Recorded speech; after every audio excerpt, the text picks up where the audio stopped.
Non, les ados ne sont pas paresseux. Leur cerveau fonctionne juste en décalé. Bienvenue dans le Somnoscope, la chronique où l'on parle des troubles du sommeil. Pourquoi les ados dorment-ils tard? Pourquoi ont-ils tant de mal à se lever?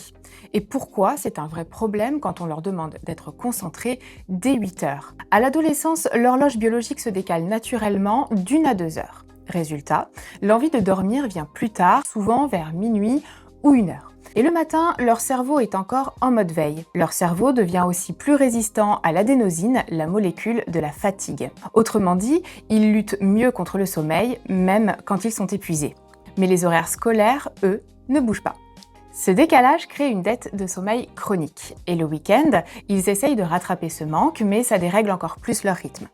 C'est ce qu'on appelle le jet lag social. Les conséquences sont bien réelles. Moins d'intention, moins de mémoire, irritabilité, stress, troubles de l'humeur. En moyenne, un ado a besoin de 9 heures de sommeil par nuit. Mais beaucoup dorment à peine 6 ou 7 heures en semaine et je ne vais rien vous apprendre, mais c'est trop peu.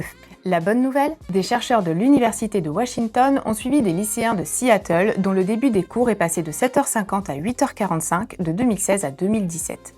Résultat, de meilleures notes, ainsi qu'une baisse des retards et de l'absentéisme.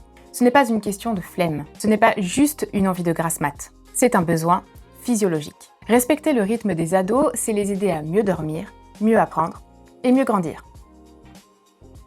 Dites-moi en commentaire, sur quel autre sujet sommeil voulez-vous que je lève le voile dans un prochain Somnoscope? Et bien sûr, pensez à vous abonner et activer la cloche pour ne rien manquer.